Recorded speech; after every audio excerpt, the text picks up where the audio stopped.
Hello guys, Radhe Radhe. तो कैसे हैं आप सब लोग। तो लास्ट लेक्चर में हमने गुडविल में उसका थ्योरेटिकल कंसेप्ट कवर किया था। इस लेक्चर में हम गुडविल को वैल्यू करना सीखेंगे। तो देखो, हमारे सिलेबस में गुडविल को वैल्यू करने के 3 मेथड दिए हुए हैं। कितने मेथड दिए हुए हैं? 3 मेथड। पहला एवरेज प्रॉफिट मेथड, दूसरा सुपर प्रॉफिट मेथड, तीसरा कैपिटलाइजेशन मेथड। तीसरा कौन सा मेथड है? Capitalisation method. अब जो एवरेज प्रॉफिट मेथड है उसके भी 2 टाइप्स है, सिंपल एवरेज प्रॉफिट और वेटेड एवरेज प्रॉफिट। इसी तरह कैपिटलाइजेशन मेथड में भी 2 टाइप्स हैं, capitalisation of average profit and capitalisation of super profit. तो सबसे पहले हम एवरेज प्रॉफिट से स्टार्ट करेंगे। एवरेज प्रॉफिट मेथड, इसको गुडविल को वैल्यू करने का। अब सबसे पहले एवरेज का मतलब क्या है? एवरेज का मतलब क्या है? देखो, एवरेज होता है, एग्जाम्पल से बताऊं आपको। देखो, सपोज करो, इसमें बताता हूं मैं आपको। ए के पास 2 टॉफी हैं, बी के पास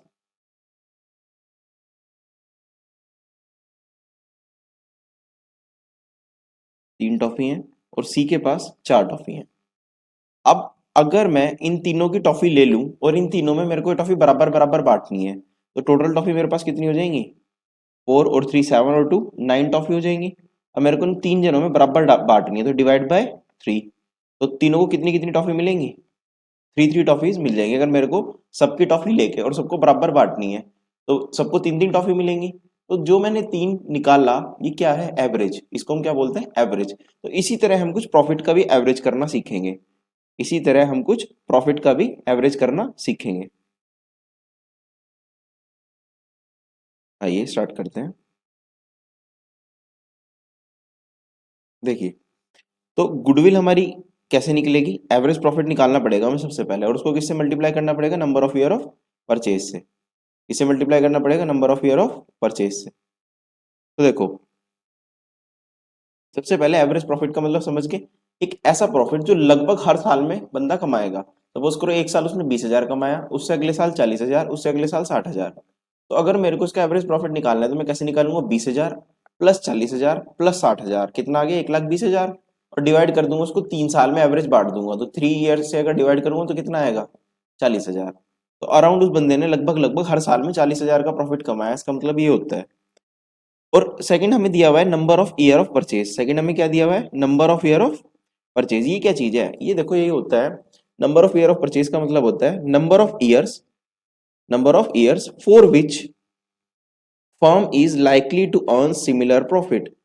for which firm is likely to earn similar profit.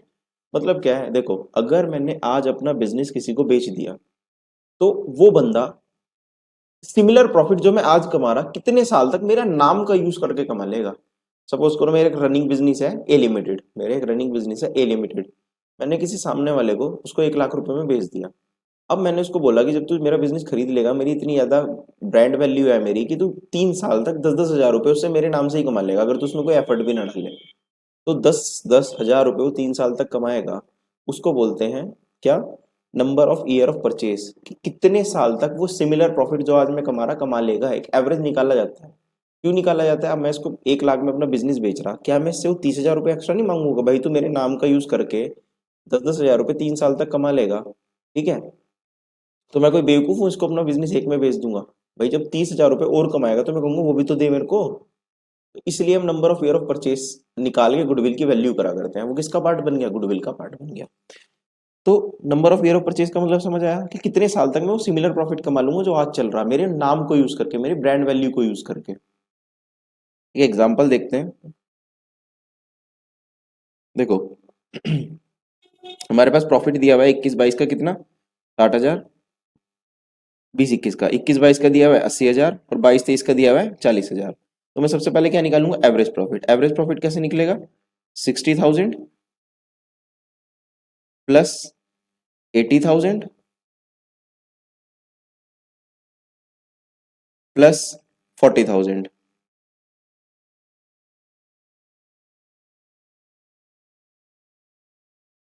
और डिवाइड किससे करना पड़ेगा?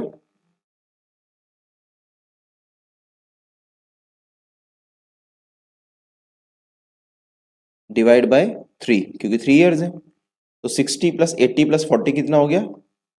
1,80,000। 1,80,000।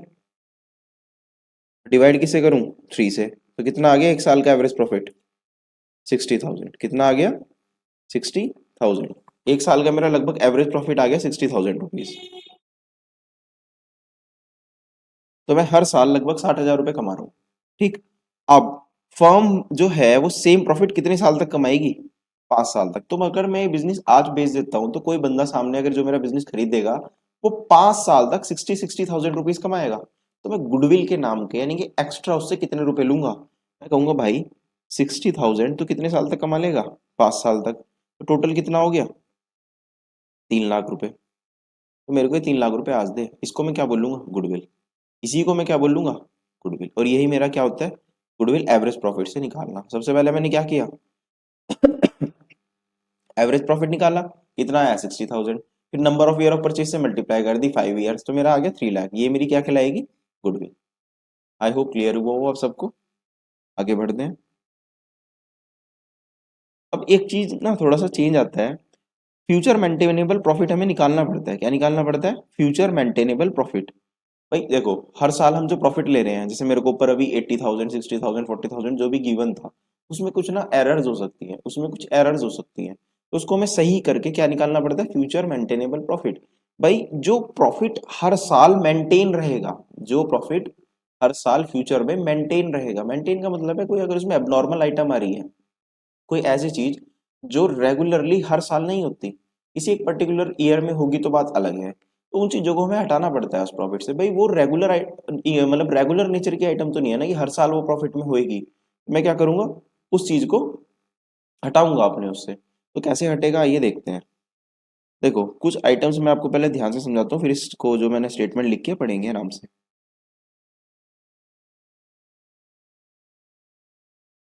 देखो सबसे पहले इन्वेस्टमेंट के बारे में जानते हैं। इन्वेस्टमेंट। इन्वेस्टमेंट हमारी दो तरह की होती है, एक ट्रेड इन्वेस्टमेंट और एक नॉन ट्रेड इन्वेस्टमेंट। देखो ट्रेड इन्वेस्टमेंट कौन सी इन्वेस्टमेंट होती है? एक ऐसी इन्वेस्टमेंट जो करी जाती है किस चीज के लिए? हम दूसरे एंटरप्राइज में करते हैं, अपने बिजनेस को एक्सपेंड करने के लिए, अपने बिजनेस की ग्रोथ के लिए। एक सेकेंड।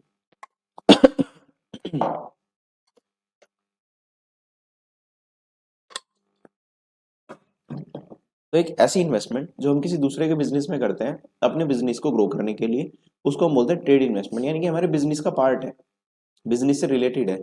लेकिन अच्छा, बिजनेस में कई बार ऐसी सिचुएशन हो जाती है कि हमारे पास ना पैसा खाली पड़ा है। भाई पैसा हमारे पास खाली पड़ा है। फॉर एग्जाम्पल मेरे पास अभी मुझे किसी पार्टी की पेमेंट करनी थी अब से 1 महीने बाद, और पैसा मेरे पास 5 लाख रुपए आज ही आके रखा गया।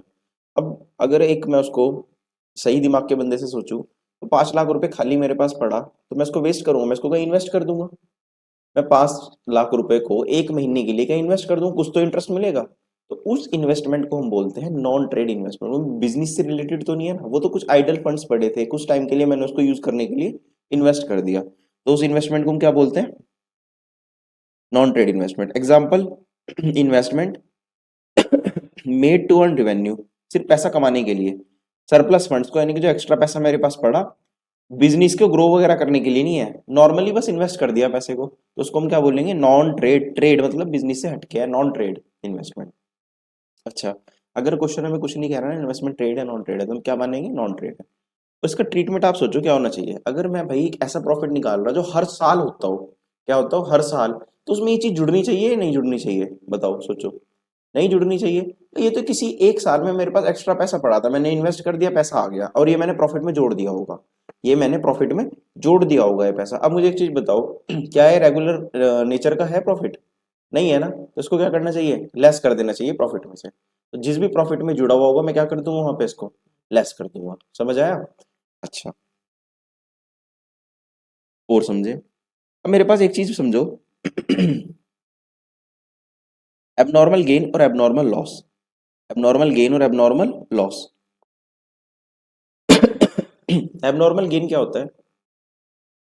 एक ऐसा गेन, तो एक ऐसा गेन जो बिजनेस की डे टू डे एक्टिविटीज या ऑर्डिनरी कोर्स ऑफ बिजनेस में नहीं होता, कभी किसी साल में हो गया। फॉर एग्जांपल, भाई मैंने एक लॉटरी का टिकट खरीद लिया, अब मेरे को लॉटरी की इनकम होगी बिजनेस में, तो भाई क्या वो मेरे को हर साल होएगी? हर साल मेरी लॉटरी निकलना फिक्स है? नहीं है ना, कोई चांस ही नहीं। तो एक ये एक ऐसा आइटम है एबनॉर्मल गेन जो किसी साल हो गया, किसी साल नहीं हुआ। तो उसको हम नॉर्मल प्रॉफिट का पार्ट नहीं मान सकते। इसी तरह एबनॉर्मल लॉस, एबनॉर्मल लॉस कोई ऐसा लॉस जो हर साल होना तय नहीं है, किसी एक साल में हो गया, तो क्या मुझे उसको अपने प्रॉफिट का पार्ट मानना चाहिए? नहीं। मान लो किसी एक साल मेरे को लॉटरी की इनकम होगी, मेरा प्रॉफिट उससे बढ़ गया, तो क्या अब मैं उसको जुड़ा रहने दूं या हटाऊं उसको अपने प्रॉफिट से? अगर मुझे एक नॉर्मल प्रॉफिट निकालना है जो हर साल मैं एवरेज अर्न करूंगा, हटाना चाहिए। अच्छा, मेरे को इस साल मेरे बिजनेस में आग लग गई, मेरे बिजनेस में आग, क्या आग हर साल लगेगी? क्या मैं अपना बिजनेस आग लगाने के लिए चला रहा? नहीं ना। तो ये एक ऐसा एबनॉर्मल लॉस हुआ जिसने मेरे प्रॉफिट को, इस साल के प्रॉफिट को कम कर दिया, और मैं एक ऐसा प्रॉफिट निकाल रहा जो हर साल मेरे को होगा। तो क्या मेरे को इसको वापस जोड़ना चाहिए? जो नुकसान मेरे को आग की वजह से हुआ और जिसने मेरे प्रॉफिट को कम कर दिया, वो मेरे को वापस जोड़ना चाहिए, ताकि मुझे क्या निकल जाए? नॉर्मल प्रॉफिट निकल जाए। तो उसको मैं क्या करूंगा? वापस ऐड। कोई भी अब नॉर्मल लॉस होगा तो क्या कर दूंगा? ऐड। और कोई भी अब नॉर्मल गेन हुआ होगा तो उसको क्या कर दूंगा? लेस। तो अगर मैं, देखो मेरे को प्रॉफिट दिया हुआ है कितना, प्रॉफिट कितना दिया हुआ है? 80,000। प्रॉफिट दिया हुआ है 80,000। लॉटरी की इनकम इसमें जुड़ी हुई है 15,000 रुपए। अब ये हर साल तो नहीं होती, तो इसको क्या करूंगा मैं? माइनस। तो माइनस एबनॉर्मल गेन कितना? 15,000। 15,000 में क्या करूंगा? लेस करूंगा। अच्छा, आग लग गई बिजनेस में, अब 5,000 रुपए का नुकसान हो गया, क्या ये हर साल होगा? नहीं। तो इसको क्या करूंगा मैं? ऐड। एबनॉर्मल लॉस है एक तरह का। ये 5,000 में क्या करूंगा? ऐड। तो मेरा नेट प्रॉफिट कितना आएगा? 70,000। मेरा नेट प्रॉफिट कितना आएगा? 70,000। आगे बढ़ते हैं।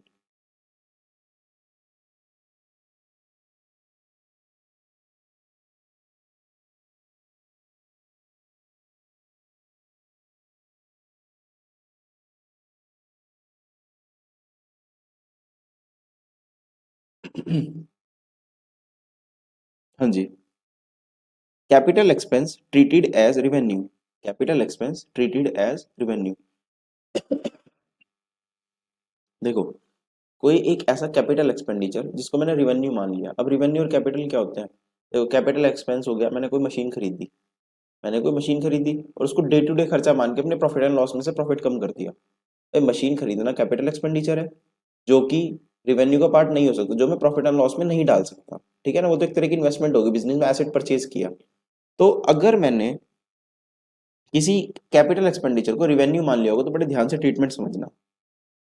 देखो, अब सपोज करो मैंने क्या करा, मशीन परचेज करी कितने की? 50,000 की। ठीक है, जिसपे डेप्रिसिएशन लगना था कितना? 10%। तो 50,000 का 10% क्या लगना था इसके ऊपर? डेप्रिसिएशन लगना था कितना? 5,000। 5,000 क्या लगना था? डेप्रिसिएशन लगना था। बड़े ध्यान से समझना हुआ क्या। ये मेरा कैपिटल एक्सपेंडिचर था और मैंने इसको क्या मान लिया? रिवेन्यू। क्या मान लिया? रिवेन्यू। ये मेरा प्रॉफिट एंड लॉस अकाउंट है, सपोज करो क्या है? Profit and loss account. अब मेरा नेट प्रॉफिट हुआ, सपोज करो 2 लाख रुपीज। कितना है? 2 लाख रुपीज। अब मैंने जो मशीन खरीदी 50,000 की, ये जो मैंने मशीन खरीदी, तो इसको मैंने क्या मान लिया? रिवेन्यू खर्चा मान लिया। तो टू मशीन, मैंने 50,000 को क्या मान लिया? रिवेन्यू नेचर का खर्चा मान लिया। तो इससे मैंने अपना प्रॉफिट को कम कर दिया होगा, प्रॉफिट एंड लॉस में डलता है रिवेन्यू खर्चा। तो मेरा नेट प्रॉफिट कितना आया होगा? अब इसको डालने के बाद 1.5 लाख का। क्या आया होगा? 1.5 लाख का। समझे ये चीज? अच्छा, अब अगर मैं इसको रिवेन्यू खर्चा ना मानता, अगर मैं इसको रिवेन्यू खर्चा ना मानता, तो देखना मेरा प्रॉफिट कितना आता।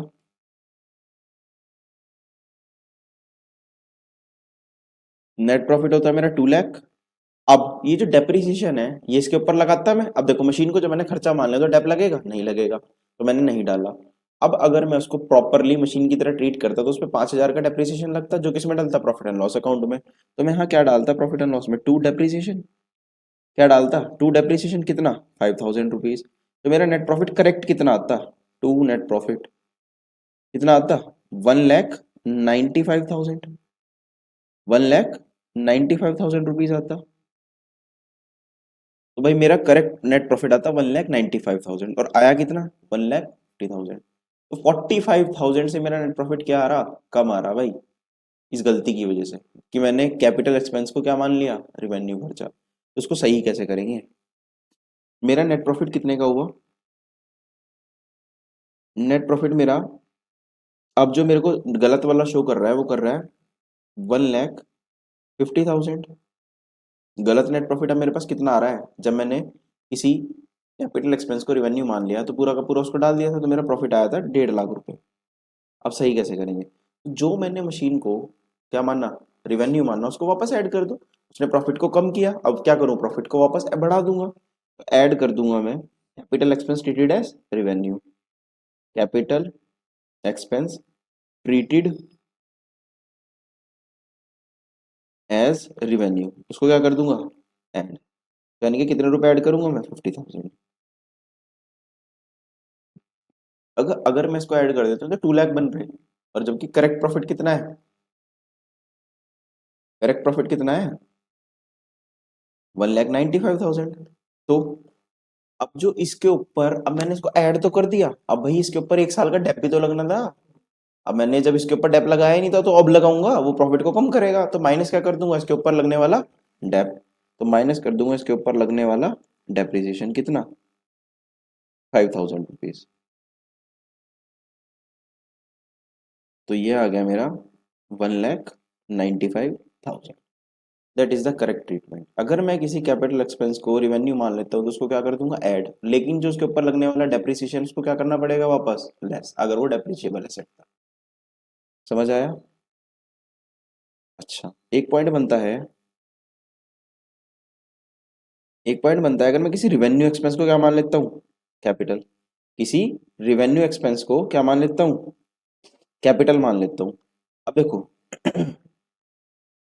एग्जाम्पल, मैंने किसी मशीनरी की रिपेयर्स करवाई, क्या करवाई, रिपेयर करवाई मशीन की, कितने, थोड़ी अच्छी ही रिपेयर होगी, इतनी मेजर भी नहीं थी, 25,000 रुपए की मेरी क्या होगी रिपेयर होगी, 25,000 रुपए की मेरी क्या होगी रिपेयर होगी। अब ध्यान से देखना, सपोज करो मेरा नेट प्रॉफिट था 1 लाख रुपीज का, नेट प्रॉफिट कितना था 1 लाख का, ठीक। अब मैंने इस कैपिटल रिवेन्यू एक्सपेंस को क्या मान लिया कैपिटल, तो क्या इसको मैंने प्रॉफिट एंड लॉस में डाला होगा, नहीं डाला होगा, इसको क्या बना दिया मैंने मशीन का पार्ट बना दिया। और सपोज करो एग्जांपल के लिए मशीन पे जो डेप लगता था वो एट द रेट 10% लगता था, क्या लगता था 10% लगता था। अब जब मैंने इस रिवेन्यू एक्सपेंस को कैपिटल बना दिया, यानी कि मैंने इसको एक मशीन बना दी, कि मैंने तो भाई मशीन खरीदी 25,000 की, उस पर डेप लगाया होगा, इस पे डेप लगा दिया होगा गलती से तो इस 25,000 का कितना 10%, इस 25,000 का 10% यानी कि कितना 2,500, यानी कि 2,500 मैंने इस पे क्या लगाया होगा डेप लगाया होगा, तो इस डेप को मैंने कहाँ डाला होगा प्रॉफिट एंड लॉस में, तो टू डेप्रिसिएशन 2,500, टू डेप्रिसिएशन 2,500, तो टू नेट प्रॉफिट कितना आया 1 लाख माइनस 2,500, यानी कि 97,500, 97,500 मेरा क्या आ गया, अब नेट प्रॉफिट आया होगा। अच्छा, जबकि मेरा करेक्ट नेट प्रॉफिट आना कितना था, मेरा करेक्ट नेट प्रॉफिट आना कितना था, नेट प्रॉफिट मेरा आना था, नेट प्रॉफिट मेरा 1 लाख था, इसमें से मैं रिपेयर्स डालता टू रिपेयर्स कितना 25,000 रुपीज, तो मेरा जो करेक्ट नेट प्रॉफिट आना था, जो मेरा करेक्ट नेट प्रॉफिट आना था वो कितना आना था 75,000 का, कितना आना था 75,000 का, और जबकि आ कितना गया मेरा 97,500। अब इसको मेरे को सही करना पड़ेगा, आइए देखते हैं सही कैसे होगा। देखो नेट प्रॉफिट कितना है मेरे पास, अब गलत वाला, अब गलत ही तो होगा हमारे हाथ में जब भी कभी गिवन होगा 97,500। अब जिस रिवेन्यू एक्सपेंस को मेरे को डालना था और मैंने डाला नहीं, उसको कैपिटल बना दिया, अब उसको डाल देते हैं, खत्म। माइनस कर देता हूं इसमें से मैं revenue expense treated as capital कितना 25,000। अगर मैं इसको माइनस करने लगूं तो कितना आएगा मेरा माइनस करें तो कितना आएगा, ये आ रहा है ये आ रहा है 72,500, और जब क्या आना था 75,000। करेक्ट तो मैंने अभी खुद देखा 75 आना था, लेकिन जो उस पर डेप लगा दिया गलती से, मैंने उसको डेप लगा दिया, अब उसको क्या करूं, वापस रिवर्स करूं। उस टाइम डेप घटाया था, अब डेप को वापस ऐड करना पड़ेगा, प्लस डेप्रिसिएशन ऑन इट, कितना 2500। तो अब ये मेरा कितना आ जाएगा सही, 75,000। ये चीज का ट्रीटमेंट क्लियर हुआ। अच्छा,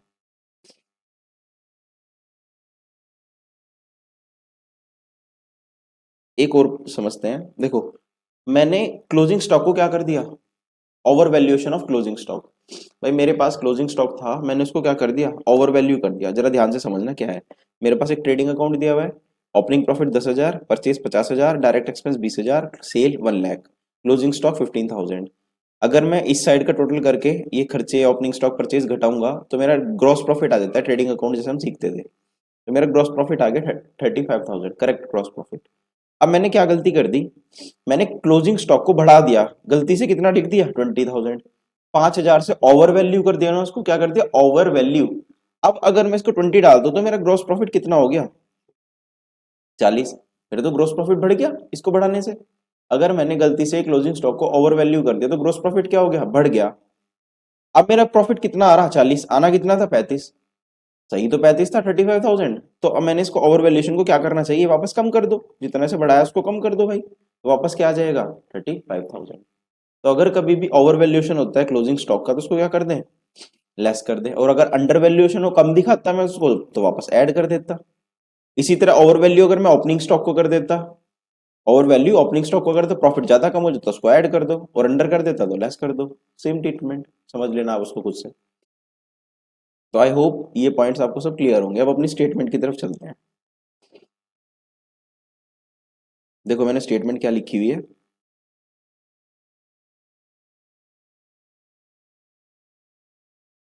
ये आपकी बुक में दी हुई है। देखो, अपने को प्रॉफिट दिया होगा, जो भी होगा। अगर मेरे को कोई एबनॉर्मल लॉस दिया हुआ है जो हर साल नहीं होता, मुझे उसको क्या करना चाहिए, ऐड करना चाहिए। कोई मैंने फिक्स्ड एसेट को बेचा, उस पर लॉस हुआ, क्या हर साल होगा, नहीं, तो वापस क्या कर दूं, ऐड कर दूं। एबनॉर्मल लॉस ही है एक तरह से। अगर मैंने ओवर ओपनिंग स्टॉक को ओवर वैल्यू कर दिया तो प्रॉफिट कम हुआ होगा, उसको वापस बढ़ा दो। क्लोजिंग स्टॉक को मैंने अंडर वैल्यू कर दिया, कम दिखा दिया, तो प्रॉफिट मेरा क्या हुआ होगा, जब क्लोजिंग स्टॉक को कम दिखाया तो प्रॉफिट भी मेरा कम आया होगा। अब उसको वापस बढ़ाने के लिए क्या कर दूंगा, ऐड। अच्छा, कोई ऐसा एक्सपेंस जो बार बार नहीं होता, नॉन रिकरिंग मतलब बार बार नहीं होता, फ्यूचर में नहीं दिखेगा, उसको वापस ऐड कर दो। भाई वो इसी साल तो हुआ ना, एबनॉर्मल है एक तरह से, तो ऐड कर दो। कैपिटल एक्सपेंस को अगर मैं रिवेन्यू मान लेता हूँ, मैंने नीचे बहुत अच्छी तरह से सीख लिया, तो उसको क्या करेंगे, वापस ऐड। लेकिन उसके ऊपर जो डेप्रिसिएशन होता है वो तो मेरे को घटाना पड़ेगा। ये चीज भी क्लियर होगी, हमने एग्जांपल से देख लिया। अच्छा, लेस क्या क्या करेंगे,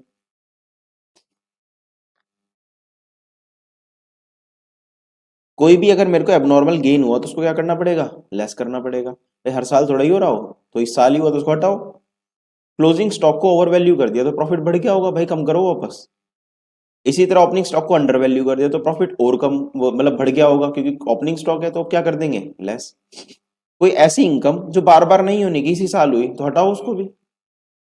नॉन ट्रेड इन्वेस्टमेंट की इनकम मैंने आपको स्टार्टिंग में बताया था क्या होगी, लेस होगी, क्योंकि वो बार बार थोड़ा ही करेंगे, किसी एक साल होगी होगी, बिजनेस से रिलेटेड तो नहीं है ना। अच्छा, एक चीज और समझना, मैनेजमेंट कॉस्ट, भाई पार्टनर की कोई रेम्युनरेशन वगैरह है, वो सब हम प्रॉफिट से हर साल थोड़ा ही देंगे, या हमें क्या लेना देना, भाई प्रॉफिट का पार्ट तो नहीं है ना, तो हटाओ उसको। फ्यूचर का कोई एक्सपेंस, इंश्योरेंस प्रीमियम वगैरह में फ्यूचर में कोई एस्टिमेटेड एक्सपेंडिचर है तो उसको हटाओ, अभी क्यों ले रहे हो तुम उसको, फ्यूचर में जब होगा देखी जाएगी। इसी रिवेन्यू एक्सपेंस को कैपिटल मान लिया, लेस करेंगे अभी हमने देखा, लेकिन उसके ऊपर अगर हमने डैश चार्ज कर लिया होगा तो उसको वापस क्या करेंगे, ऐड करेंगे। तो इस तरह से मेरा क्या निकल जाएगा, फ्यूचर मेंटेनेबल प्रॉफिट। एक एग्जांपल देखते हैं इसके ऊपर।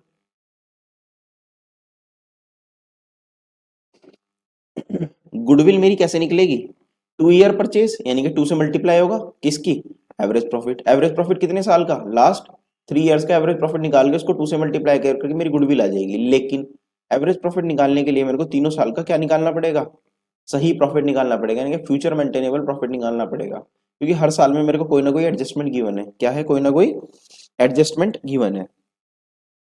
तो अगर मैं 2021 की बात करूं, किसकी 2021 की बात करूं, तो मेरे को प्रॉफिट दिया हुआ है कितना, 1 लाख रुपीज का प्रॉफिट दिया हुआ है। कितने रुपए का प्रॉफिट दिया हुआ है, 1 लाख रुपीज का, जिसमें एबनॉर्मल गेन कितना जुड़ा हुआ है, 10,000 का क्या जुड़ा हुआ है, एबनॉर्मल गेन। क्या मुझे इसको ऐड करना चाहिए, लेस करना चाहिए, डेफिनेटली लेस, ये गेन हर साल थोड़ा ही होगा, तो माइनस कर दूंगा 10,000 रुपीज, कितना आ गया, 90,000 रुपीज। तो 2021 का प्रॉफिट सही हो गया मेरा, ये फ्यूचर मेंटेनेबल प्रॉफिट आ गया, मैं शॉर्ट में लिख रहा हूँ काफी।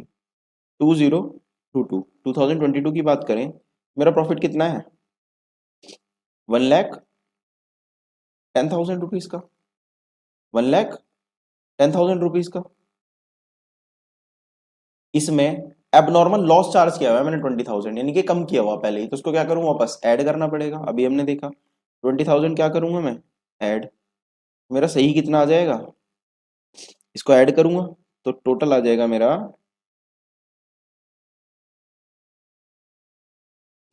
तो टोटल हो जाएगा मेरा 1,10,000 प्लस 20,000, बोले तो 1,30,000।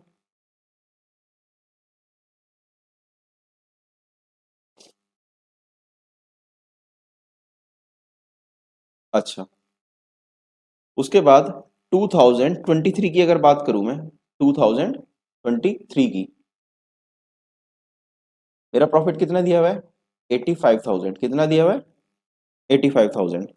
अब देखो मेरे को प्रॉफिट दिया हुआ है 5,000 on sale of fix asset. क्या हर साल मैं फिक्स एसेट बेचता हूँ, फिक्स एसेट को बेचने के लिए खरीदता हूँ, नहीं ना, इस साल बेच दिया बात अलग है, तो उसको क्या करूंगा, माइनस, तो माइनस करूंगा मैं कितने, 5,000 रुपीज, तो कितना आ जाएगा करेक्ट, 80,000। टोटल कितना हो गया, एवरेज प्रॉफिट निकालने के लिए मेरे को क्या करना पड़ेगा, टोटल 90,000 प्लस 1,30,000 प्लस 80,000, ये आ गया मेरा 3 लाख रुपीज। कितना आ गया, 3 लाख रुपीज। अब मेरे को इसको क्या निकालना है, एवरेज प्रॉफिट, तो डिवाइड किससे करना पड़ेगा, 3 से। कितना आ गया, एवरेज प्रॉफिट कितना आ जाएगा मेरा, 1 लाख रुपीज। एवरेज प्रॉफिट कितना आ जाएगा, 1 लाख। अब गुडविल कैसे निकलेगी, गुडविल कैसे निकलेगी, इस एवरेज प्रॉफिट की किससे मल्टीप्लाई करके, number of year of purchase से। तो 1 लाख की मैं किससे मल्टीप्लाई कर दूंगा, number of year of purchase, वो कितने दिए हुए क्वेश्चन में, 2। मेरी गुडविल कितनी होगी, 2 लाख रुपीज। मेरी गुडविल कितनी आ जाएगी, 2 लाख रुपीज। ये हमारा है एवरेज प्रॉफिट मेथड। तो इस लेक्चर में इतना ही रखते हैं, बाकी नेक्स्ट लेक्चर में हम आगे बढ़ेंगे। Thank you.